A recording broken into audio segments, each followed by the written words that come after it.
Welcome to the St. Louis Pain Expert Podcast. I'm your host, Dr. Dave Candy. I have with me here today Rafi Salazar, and he is an occupational therapist, and we're going to be talking about the topic of chronic pain. So thank you for joining me today, Rafi. Can you please tell me a little bit about yourself and just how you got into the field of chronic pain? Sure. Yeah. Thanks for having me. I'm an occupational therapist by trade, and early on in my career, I began working in an outpatient upper extremity specialty rehab clinic at the Department of Veterans Affairs, and that's really just fancy for saying anybody who had an issue from their neck to their fingertips that was not solved in primary care came to our clinic. And one thing that became very apparent treating all of these patients is that they were being referred to us for nondescript chronic shoulder pain, for example. And digging into it, we really realized that a lot of the issues that they were having, a lot of the pain that they were having, really stemmed from other disorders. Right? We had a lot of veterans, so post-traumatic stress disorder, PTSD, depression, psychosocial factors were all affecting their lives in a way that manifested in real experienced physical pain. And that kind of led me on the path as a clinician working in that department to kind of explore different methods and modes for treating chronic pain. We ended up doing a big interdisciplinary pain management program at the VA that I worked at, which was Charlie Nord VA Medical Center in Augusta. And we had like psychology, psychiatry, physiotherapy, so kinesiotherapy, aquatic therapy, occupational therapy. We had like 10 different specialties involved. Voc rehab was involved. And it was just a great learning experience for one, interdisciplinary pain management, but then also just kind of learning about individuals who were experiencing long-standing and persistent pain, and just following them through their journey of trying to gain back some semblance of normalcy in their life from a function standpoint. And for people who may not be as familiar with chronic pain, how would you describe the difference between chronic pain and the more familiar kind of acute pain that people are used to dealing with? Sure. Yeah. I think it helps to define pain too. So pain itself, as described by the International Association for the Study of Pain, so IASP, is something along the lines of an unpleasant sensory or emotional experience that's associated with either a real or perceived tissue threat or damage. So if you think about that's what pain is, it's your body responding to a threat that might be real, it might be perceived of tissue damage. So chronic pain or acute pain, let's start with acute. Acute is something that's very sudden. It's sudden in onset, and it's related to a specific event. So you fall and twist your ankle, you throw a baseball and hurt your shoulder, you twist funny and hurt your back. Like those are acute pain in that it's a sudden onset. You feel it immediately, and it's related to something very specific. I was throwing the baseball when my shoulder hurt, or I felt the pop, or I stepped off the curb when I felt my ankle twinge, or whatever it is. Chronic pain, on the other hand, really relates to something that maybe started out as acute pain. Maybe it started when you threw that baseball with your shoulder and felt that pop. But that pain now has lasted longer than the typical time frame for healing of normal tissue. So the research varies about what qualifies like acute versus chronic pain. Most of the breakdown, though, is pretty consistent that it's generally somewhere in the 3 to 6 month range. So if you're having pain, maybe from an acute injury, and now it's 3 to 6 months afterwards, that's outside of that normal time frame for tissue healing, and that's what we would consider a chronic pain. So is chronic pain a disease itself then? There's been a big move in the literature to kind of define it as such, because again, we've been thinking about pain as like, the fifth vital sign, or it's a symptom of something else. However, in instances of true chronic pain, and there's 3 different types that we can talk about here, that pain may happen regardless of whether or not there's a real biological or physiological process going on. So when I think about pain, or when you think about pain, a lot of times, we're thinking, okay, I cut my finger and that damage to the tissue is what signals the sends the pain signals up to my brain, and then I have pain in my finger, right? With chronic pain, and there are specific types of chronic pain that happen regardless of whether or not you actually experienced a damage to your tissue or a issue with your tissues, if you would, to quote Adrian Lowe. Because if you think about that original definition of pain, it's that physical and emotional response in response to a threat, whether that threat is real or perceived. So yeah, there is an argument for discussing chronic pain in particular as a disease process, because it is one of those things that doesn't necessarily need to involve an injury for you to experience real pain. I mean, this pain is real. It's not something that's just made up, or that maybe that, it's all in your head, for example. Like this is a real sensation, and we need to figure out how to deal with it on its own as an experiential impact, if you would, rather than just the symptom of another injury or something like that. Yeah, that is a common stereotype, and we'll probably dig into that a little bit deeper here in a bit. But Sure. You mentioned 3 different types of chronic pain. Can you just kind of expand on that a little bit about the 3 different types of pain, and what makes each of them different, and how a person who might be suffering with pain that's going on longer than it should can know which one they might be suffering with and how to treat it? Sure, yeah. So the literature defines 3 different types of chronic pain, or classifications, if you would, of chronic pain. The first one would be called like a neuropathic pain. So neuropathic, and this results in it's either a lesion or a disease process in this is a big word, somatosensory system, but the nerves and the tissues and all that. And what this means is that maybe there wasn't an acute injury, maybe there wasn't a real an injury to the muscles or the tissues themselves, but this is actually a disease process happening with the sensory system. So maybe it's a lesion or a diseased point on a peripheral nerve or a spinal cord nerve that's sending those signals of pain, right? And that is one type. So this neuropathic pain, which would be there's a lesion going on. There's something pathophysiologically wrong with the somatosensory system itself. And then you've got nociplastic pain, which is also kind of referred to as like nociceptive pain, but it's the type of chronic pain, and this is again defined by the International Association for the Study of Pain as it's pain that arises from the altered perception of the signals that we're getting, basically. So in order for this to or for someone to classify or qualify as like having quote unquote nociplastic pain, it would have to be pain that's been going on for around 3 months in duration. It's regional rather than discrete. So instead of it being like my index finger has pain, it would be like, oh, my whole hand, or maybe my forearm, maybe it kind of moves up into my forearm and my elbow and back down to my hand. And then the report of pain, the third qualifying factor is the report of pain can't be entirely explained by either a nociceptive or a neuropathic mechanism. So it's regional, it's distributed, it's been going on for 3 months, and we can't point to a lesion in your wrist, like carpal tunnel, for example. We can't point to an entrapment of that nerve as being the reason for this pain. And then the final kind of qualifying characteristic is that this person experiences hypersensitivity, which is really just really hypersensitive, or light touches can cause pain, that are at least present in the region of the pain. So maybe just going with the hand again, since we're here, it's been going on for 3 months. It's kind of regional. It's not just the specific area. It's not a lesion in the nerve. Maybe we did a study and there's nothing going, it doesn't look like we have carpal tunnel. But if you touch or rub your hand very lightly, you're getting a lot of sharp shooting pains, or it's really sending the signals off. That would really qualify as what we call nociplastic pain, which is, again, this pain that's really just altered perception of the input that we're getting, right?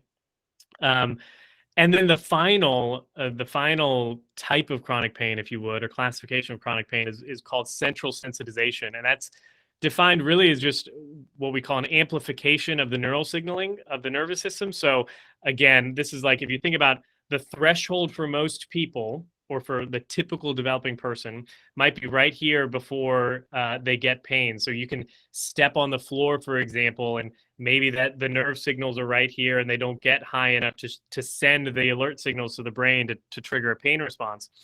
It's with central sensitization, what we see is that that threshold gets lower and lower and lower, so that even normal or typical input that we would get from walking around, for example, or from putting your hands in your pockets, is eliciting that response. It's sending those danger signals. So those are the three different types, and then the types of treatment varies depending on the type, right? If it's a neuropathic pain, I mean, there's a disease process there, which probably requires that you go see a physician and speak with some specialists about, okay, where is this, this lesion occurring in the nerves, and then what are the treatment options? Maybe it's some steroid injections, maybe it's sometimes it might be surgery. For things like neuroplastic pain or that perception type pain, then you're talking about, okay, the types of things we need to do to address that type of pain really involve re-altering our perception of the inputs that we're getting, right? So maybe this involves something like mindfulness, deep breathing, that body work, yoga, stuff like that. There's a lot of research, and there's a great book called The Way Out, and I can't remember who wrote it, but he talks about neuroplastic pain. The word he uses is neuropathic pain, which is the same type of thing. And the author of the book describes something called somatic tracking, which is basically it's mindfulness pointed to the parts of your body that are in pain. And what you're trying to do is you're acknowledging the pain, you're seeing the pain, you're observing the pain, and then you're reassuring yourself and your nervous system and all of that the pain, that these are normal sensations and they shouldn't cause pain. And there's actually pretty good research using somatic tracking to decrease that altered perception of pain. And then with things like central sensitization, where you have that threshold that's gotten lower and lower, well, the goal obviously then is to increase that threshold. And how do we do that? Usually with some sort of sensory retraining and things like that. So it's pretty complicated. I mean, when you're talking about things like central sensitization and nociplastic pain and neuropathic pain, those are big words. A lot of things get thrown around, and it is fairly complicated. It's hard to tease out on a podcast, but those are some general guidelines that can kind of help you figure out, okay, if this is the type of pain that I'm experiencing, what kind of treatment should I be considering? Yeah, it is a lot to jam in a podcast, and if you're listening to books have been written about this subject. Yeah, absolutely. For people listening in the audio only version, Rafi was using an example that I use about a threshold, and you made some hand gestures, but you can check out the video version of this podcast on YouTube, or just picture a cup filled up with water almost to the brim, and you're just putting that little last bit in to top over the cup and spill it over. But those were great examples. So you've got basically on one hand, your acute tissue-based sort of acute nociceptic pain, and then on the other hand, chronic pain, and those sort of subcategories underneath of those. So how do the psychosocial factors work into this? You mentioned at the beginning that you dealt with a lot of psychosocial factors at the VA, and how does that affect chronic pain?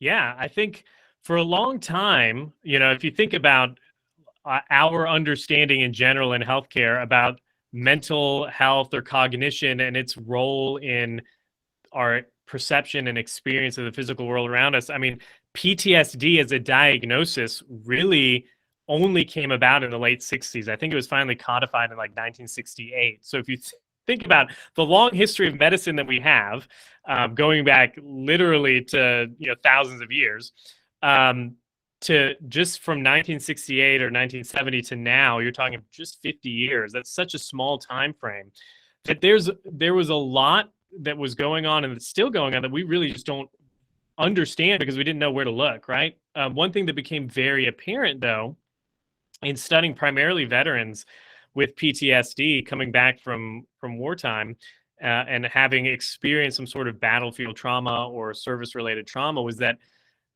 one of two things can happen, and they both generally happen simultaneously. Like if you are involved in some sort of traumatic event, right?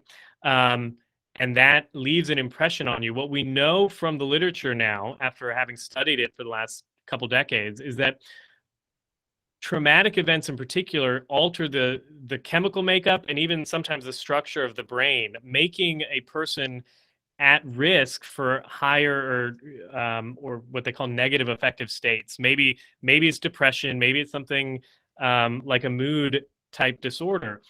However, also when it relates and when it comes to the pain piece of it, um, the part of the brain, so your limbic system, which involves your amygdala, um, which is responsible for fight or flight, for example, is involved in both the pain response and those emotional responses, right? So if you think back again about pain, the definition that it's both a physical and an emotional experience.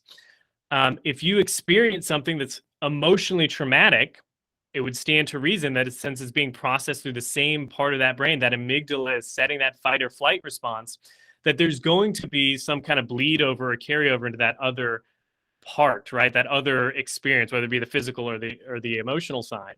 And what we know from the literature is that there are people, and I experienced this myself treating people in the Department of Veterans Affairs. They have chronic pain, maybe they have shoulder pain. Maybe they're rating their pain at a scale of 1 or 2 out of 10 when they leave the clinic, and this was not uncommon. And they would go over the weekend was like the 4th of July or something like that, and maybe fireworks are going off, and this veteran would have a flashback, or what we know from the literature is a flashback is like reliving of that traumatic experience. Your brain doesn't recognize it as a flashback or not. It's all real to the brain. And they would come back and they would rate their pain at a scale of 9 or 10 out of 10.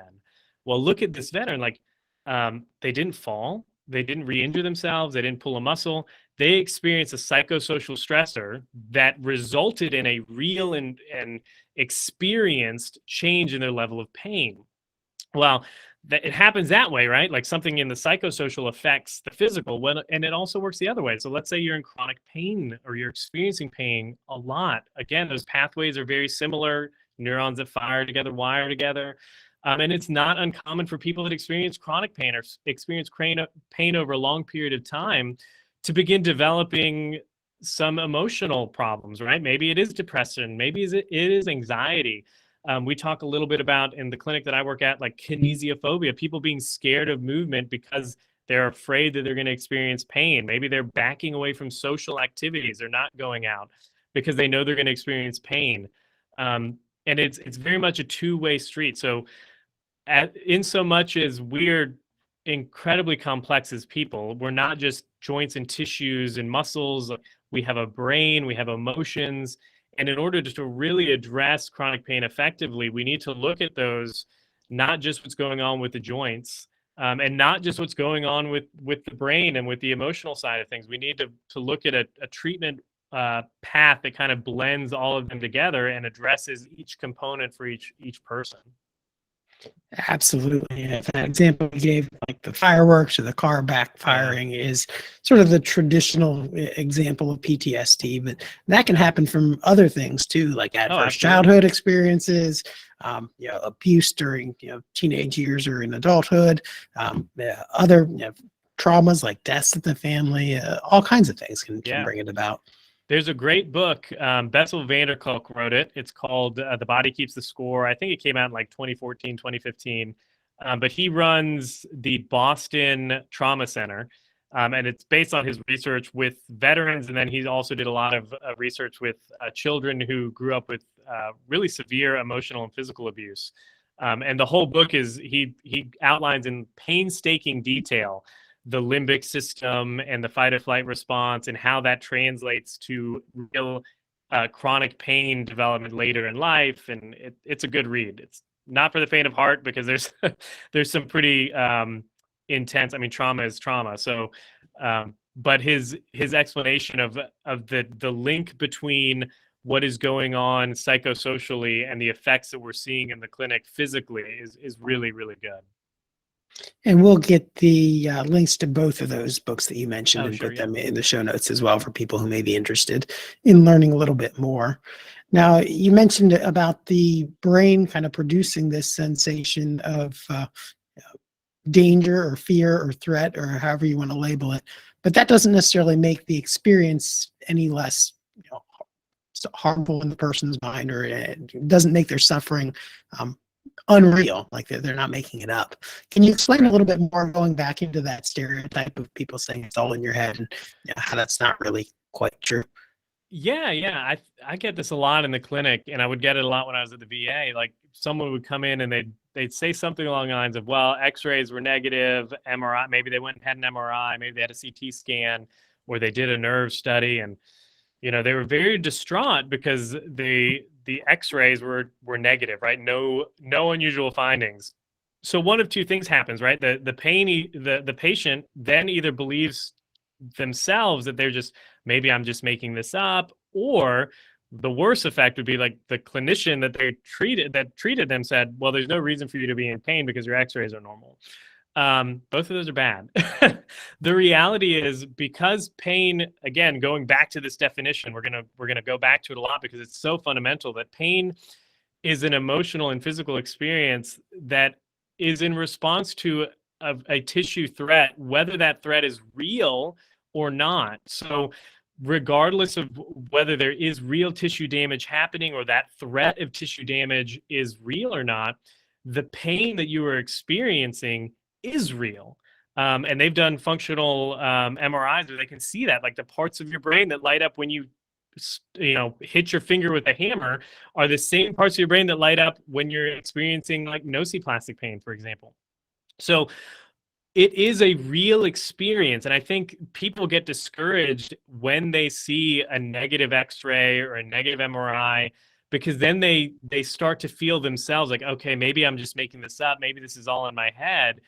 And the reality is like, well, your head is involved, your brain is involved, but that doesn't mean that what you're experiencing isn't real. What it means is that physically, that we can't find anything in your joints or your tissues to point to why you're experiencing that pain. So that just means we need to go a level deeper. It's not just something as simple as, okay, you pulled this muscle.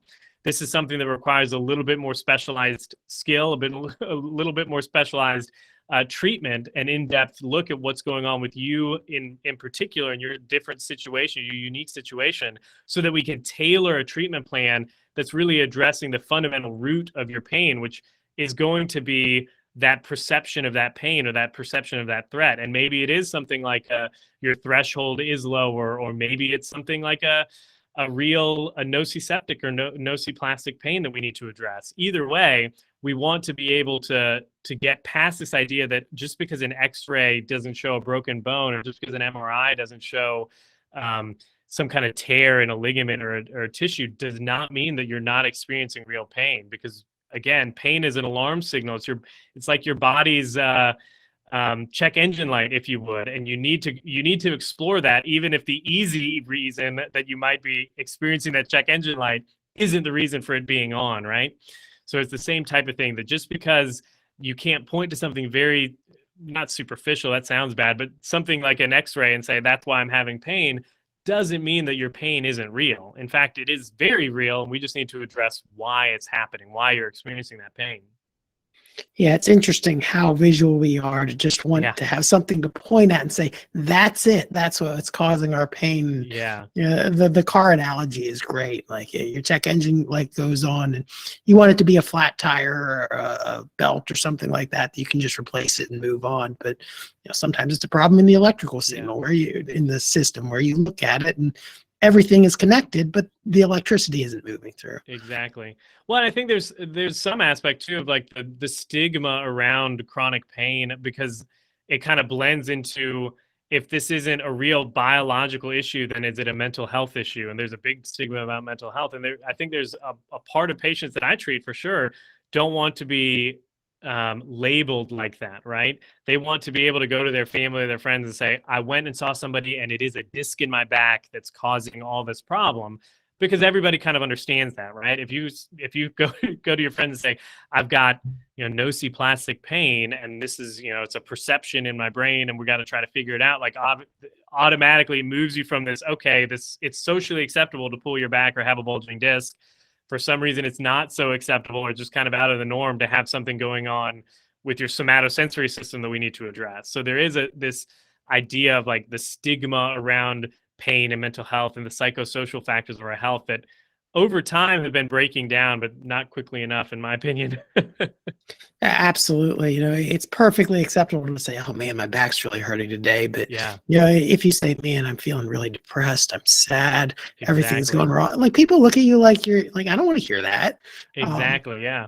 and it's just kind of weird how that happens. But that stigma is certainly still around. So we've talked about the psychosocial components or the psychological components. What about the social components? What about the relationships that pain causes between people? For example, when you can't participate in the activities you like, you can't do sports you want to do, you can't go do things with your family or with your friends, or you can't take care of your kids, you can't go to work. How does that affect people?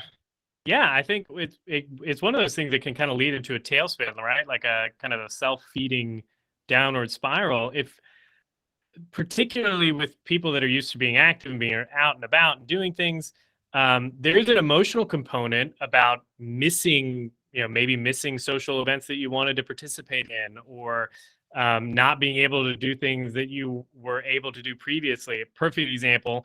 Um, uh, the day after Christmas, I was trimming my dog. We've got this doodle, this golden doodle that my wife wanted for the kids. So I'm in there trimming it, and I stood up and got this like sharp shooting pain in my back. I mean, I almost fell to my knees. I was in so much pain, and this pain lasted like 4 or 5 weeks. Like last week, I was the first week that I was like, oh man, I can kind of move and it's not hurting. Um, and I'm a pretty active dude. I run, several miles every week. I do push-ups. I exercise, try to stay fit, mainly because I've got kids and I want to be able to play with them.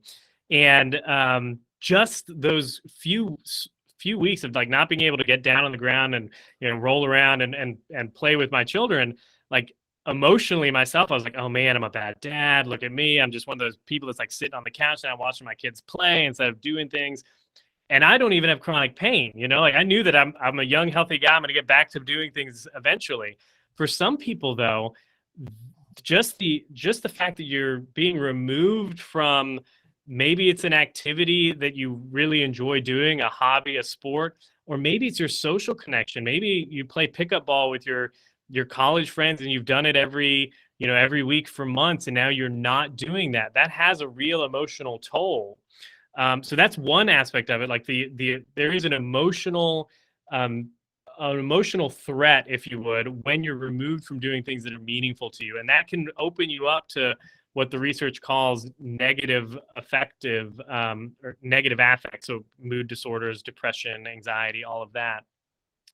The other thing that it can do, and the other aspect of kind of this interpersonal relationship and how it can affect pain, is we mentioned the stigma thing. So again, what if you're used to being physical? Maybe you work a manual job like roofing or construction or something, and now you're limited because of that. And maybe you're the breadwinner, and now you have to face your spouse who's expecting you. There's these expectations that you're going to go out and work and be hard and generate the income, and now you can't, or you're limited in doing that. That also has an emotional toll. And all of those emotional stressors, as we've outlined earlier, have a real impact on the experience of pain, right? That limbic system is working both ways, and it can definitely affect the level of pain that you're experiencing in your day to day. And then there's the whole piece of how interpersonal relationships can actually help improve your pain, right? If you feel emotionally connected, supported by those around you, those important relationships, whether it be a spouse, a significant other, family, or a group of friends, or even the clinician. There's good research showing that they call it therapeutic alliance, but the relationship that forms between a treating clinician and a patient that's experiencing chronic pain can actually improve clinical outcomes in the long run. So the same way that being pulled away from relationships and being pulled away from social interactions can damage us emotionally, being pulled in or welcomed into strong supportive relationships can help increase our ability to, one, cope with the pain that we're experiencing now, but then having hope for the future of recovering and becoming again a full participant in the life that we want to live. Yeah, that's a great example. And the example you mentioned about the golden doodle that you had, or injuring yourself playing basketball, yeah, that's a great transition really into the connection between acute and chronic pain, because we sort of talked about it at Yeah. the beginning, like, well, there's acute pain that's tissue based, and then there's this really kind of strange, complex thing known as chronic pain over here. But in most cases of chronic pain, it doesn't start out as just being created in your brain or psychosomatic. Yeah. It's usually a case of acute pain where there was a tissue-based injury, and it just never went away, even though the tissues may have long since healed up. So how does that happen? Yeah, usually it can be, again, so you injure yourself, it's specific, you know what it is. I pulled my back, trimming my dog or whatever. Sometimes, and the research, because everybody's very different and our somatosensory systems process things differently, it's very hard to get like a standardized thing. We can't be like, well, if you do X, Y, Z, you're going to end up with chronic pain. But we do know, for example, that movement immediately after, in the time frame after an acute injury, is very, very beneficial in preventing the development of chronic pain later. So, for example, they did a study, and I don't know, I can't remember what journal it was in, but it was a study about people that experience an acute low back injury.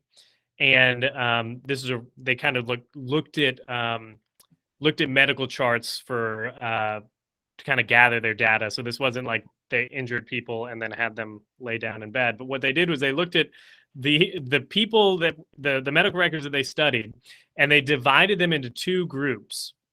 And the first group of charts that they studied were people that experienced an acute low back injury, for example, and then tried their best to return to normal activity as soon as possible.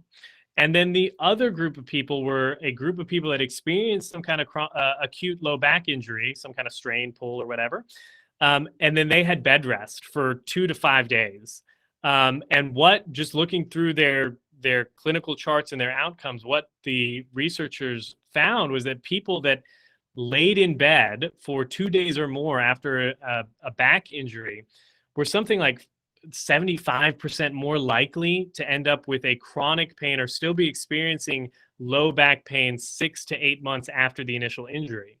So, what does that tell us as clinicians, as just people in general that might be experiencing some kind of pain, is that the worst thing we can do if we have some kind of acute pain is just totally not move that area.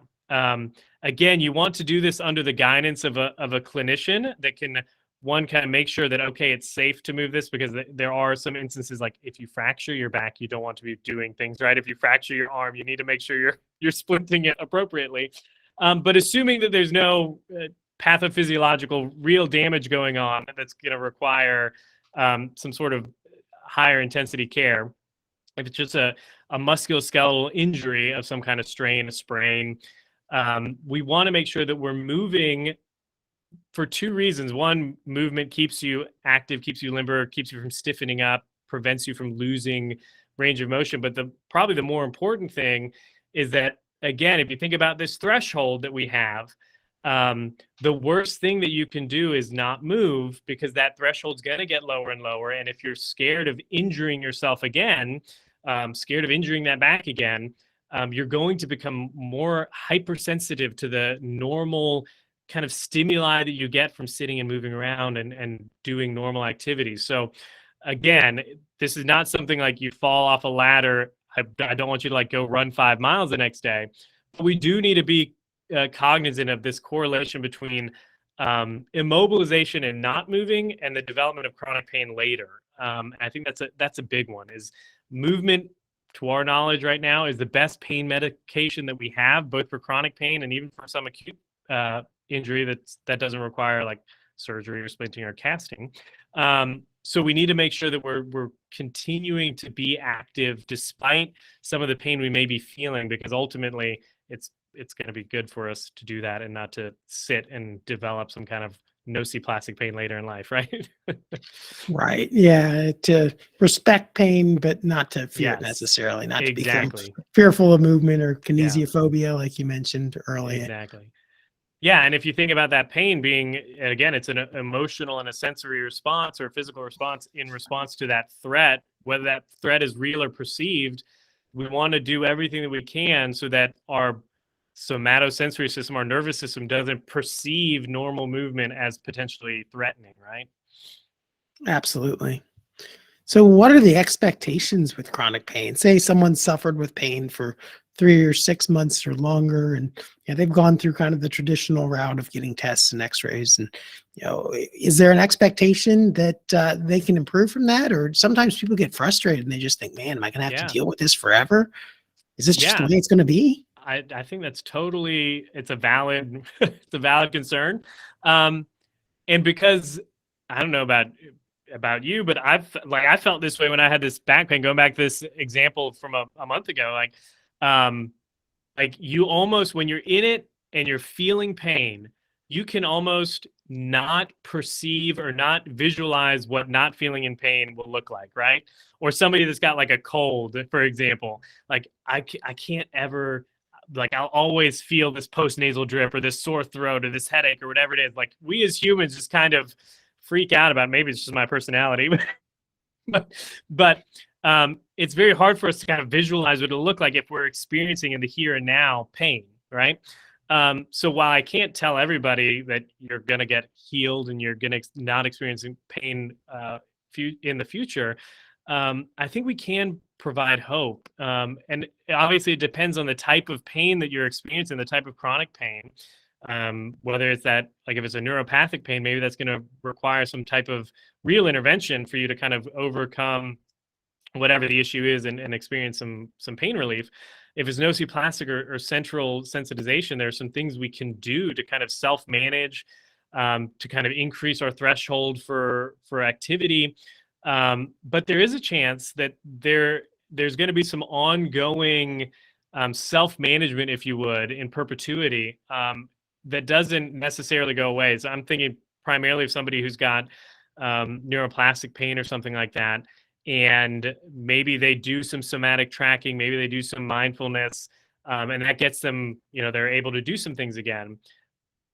If you live an active life, you're probably going to bend that wrong way again. You're probably going to do something else that kind of triggers a pain response. And what we can do is build in the resiliency so that even if you experience pain, and I tell this patients all the time in the clinic, like, listen, just because you're not feeling pain now at the time of discharge or after this appointment, like, doesn't mean you're not going to experience pain in this same spot ever again. But hopefully what we've done is we've given you the tools and the ability to kind of just manage it on your own, to give you the resiliency to be able to overcome that when you have a relapse in the future, right?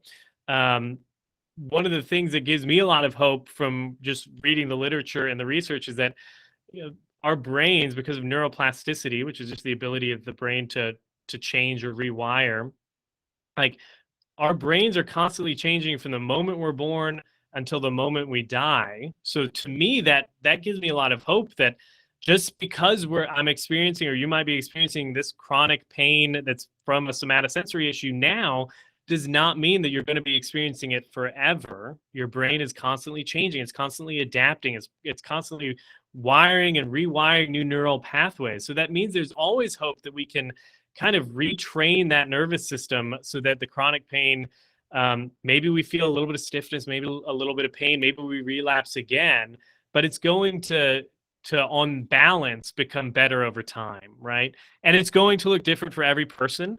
But those are some of the things that give me hope about working with and really talking with people who are experiencing chronic pain.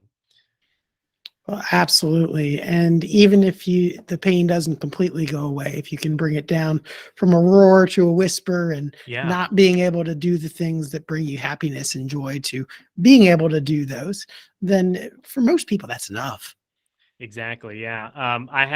So I run a podcast. It's called The Better Outcomes Show. And I had Bronnie Thompson on. She runs the interdisciplinary pain management program at Otago University in New Zealand. She's like a big name in the pain science realm. And Yeah, she was Bronny was talking about, actually on about a year or so ago oh, on cool this deal. podcast too. Yeah. So she and I were talking about treating chronic pain, and she talked about and the people that she saw in her clinic were all bikers. And they would run out and they would, ride their bike on the weekend, and they'd be in a lot of pain or whatever afterwards. And she'd say, like, was it worth it? And they would, these patients would light up and be like, absolutely, it was worth it. And she's like, okay, well, then that's what we're trying to do. We're not trying to totally take away your pain so that you never feel it again. We're trying to let you do the things that light you up, that get you excited. And then if you have pain, we're going to give you the tools to manage that after the fact. But we should never think about it as, because I have pain, I can't do these things that I love to do. I think that's the biggest takeaway is we want to, as much as possible, engage in what gives us purpose and meaning, and what's meaningful to us. And then obviously work on strategies and techniques to kind of manage the pain that we know might come from doing those activities. But we don't allow ourselves to be crippled by the fact that we have pain, right?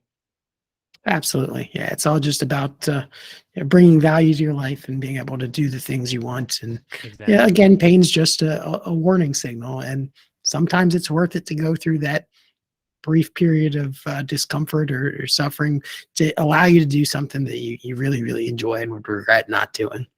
Yeah.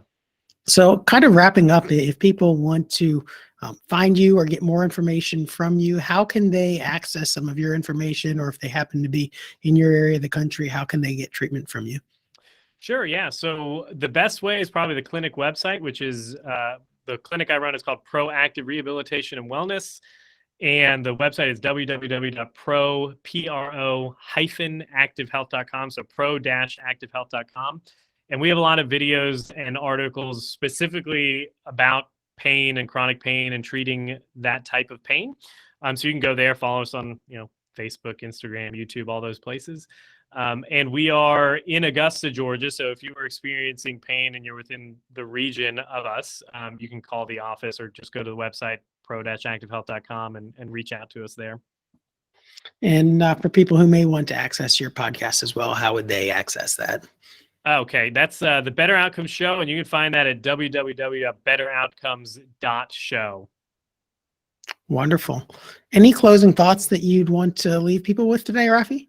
I think the biggest thing that I would want somebody to know or walk away with from this episode would be that if you are in chronic pain or you're experiencing pain, persistent pain, like, don't let discouragement get you down. I like to say that we're all one or two decisions away from a radically different life. And that's true both of our health and of the pain we experience as well. Like, it doesn't need to be life-shattering decisions either. Like, small baby steps, like choose to move would be a big one. But one or two small decisions every day can help put you on a path towards kind of long-term healing and recovery. And it's just a matter of not becoming discouraged in that, the pain that you're feeling now. That's a wonderful message to close on. And thank you so much for your time and your knowledge and your information. And thanks to everyone at home who's listening. If you found this episode helpful, subscribe to the podcast so you can get notified of our future episodes.